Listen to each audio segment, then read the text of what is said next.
Single use plastic మన పర్యావరణానికి పెద్ద ముప్పుగా మారింది. తాజాగా కలెక్టర్ గారు దీనిపై ప్రత్యేకంగా దృష్టి సారించి సింగిల్ యూజ్ ప్లాస్టిక్ను పూర్తిగా నిషేధిస్తూ పటిష్టంగా అమలు చేయాలని సూచించారు. మన రోజువారీ జీవితంలో ఉపయోగపడే ప్లాస్టిక్ సంచులు, ప్లాస్టిక్ కప్పులు, ప్లాస్టిక్ స్ట్రాలు వంటివి వాడేసిన తర్వాత చెత్తగా మారి ప్రకృతిని దెబ్బతీస్తున్నాయి. ఇది నేల, నీరు, గాలి కాలుష్యానికి కారణమై మన ఆరోగ్యంపై కూడా ప్రభావం చూపుతుంది. ప్లాస్టిక్ను తగ్గించుకునేందుకు ప్రతి ఒక్కరూ బాధ్యత తీసుకొని ఈ అవకాశాలని ఉపయోగించుకోవాలి.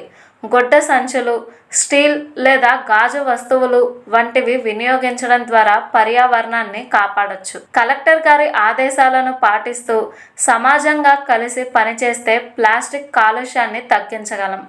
మన పిల్లల భవిష్యత్తు కోసం, శుద్ధమైన వాతావరణం కోసం ఇప్పుడే మార్పు తీసుకురావాలి. మరి ఈ వీడియోపై మీరేమనుకుంటున్నారో కామెంట్ రూపంలో తెలియజేయండి.